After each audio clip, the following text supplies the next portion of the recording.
les régions qui normalement ne sont pas compétentes dans la matière, ont investi plus que jamais sur la sécurité. Le gouvernement a retiré par exemple en Ile-de-France 500 policiers dans les transports en commun. La région en a mis 1000 supplémentaires. On n'est pas encore dans un débat pour les élections régionales qui approchent, mais ce n'est pas l'objet de ce débat. En revanche, juste une précision que nous apporte Sandra Buisson du service police-justice de CNews. Il s'agissait bien d'un juré populaire qui a rendu ce verdict dans l'affaire des policiers de Viry-Châtillon. Alexis Lévrier, vous êtes particulièrement intéressé depuis 4 ans aux relations entre Emmanuel Macron et la presse, la communication plus largement du président de la République.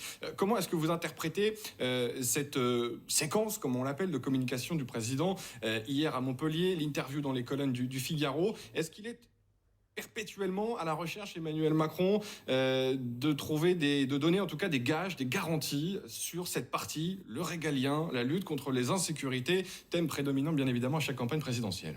En fait, il n'y a plus vraiment de en même temps, en tout cas à l'échelle nationale, parce que vous évoquiez tout à l'heure l'interview à CBS dimanche, donc qui fait partie de cette séquence, mais qui était destiné à l'international. Et localisé.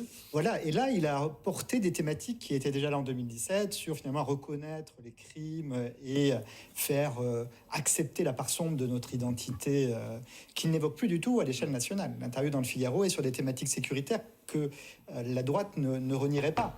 Et au contraire, il va se servir des manques et des failles de la droite en la matière, puisque Nicolas Sarkozy avait supprimé, il l'a lui-même confessé que c'était une erreur, il avait supprimé 10 000 postes, et aujourd'hui Emmanuel Macron prétend les rétablir. Donc en fait, il va sur les thématiques traditionnelles de la droite pour prétendre faire mieux qu'elle. Donc il n'y a plus en même temps à l'échelle nationale, ce qu'il en reste, c'est plutôt lorsqu'il s'adresse à l'international. Donc moi, je suis quand même frappé, et je crois que ça sera l'enjeu de l'élection présidentielle à venir. C'est-à-dire qu'il y a une droitisation d'Emmanuel Macron qui est très nette, une triangulation, même par médias interposés, j'en parle un peu dans le livre. C'est ce qui, à mon avis, ce qui reste de François Mitterrand, puisque Jupiter renvoie à Jacques Pilan et à François Mitterrand. C'est un thème qui a été repris, et on sait que François Mitterrand a été le premier des présidents à utiliser l'extrême droite et à aller sur ces thématiques-là.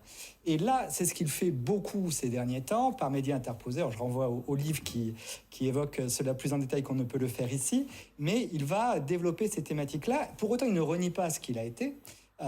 J'espère que dans les états généraux de la laïcité, on évoquera les deux aspects de la laïcité, c'est-à-dire la fermeté sur ces questions-là et en même temps l'ouverture à des publics et des populations qui ont vocation à s'intégrer en France. Donc est-ce qu'il va me préserver en même temps à cette échelle-là? Je n'en sais rien. Mais là, on voit bien que dans cette séquence, il est complètement sur la sécurité, il va sur un discours qui est le discours habituel de la droite, et il pointe même les manques politiques de la droite en la matière. Et vous faisiez allusion à Nicolas Sarkozy, Libération titrait ce matin, Emmanuel Macron, le petit Nicolas, en référence à l'ancien président de la République. Vous faisiez aussi allusion à l'élection présidentielle.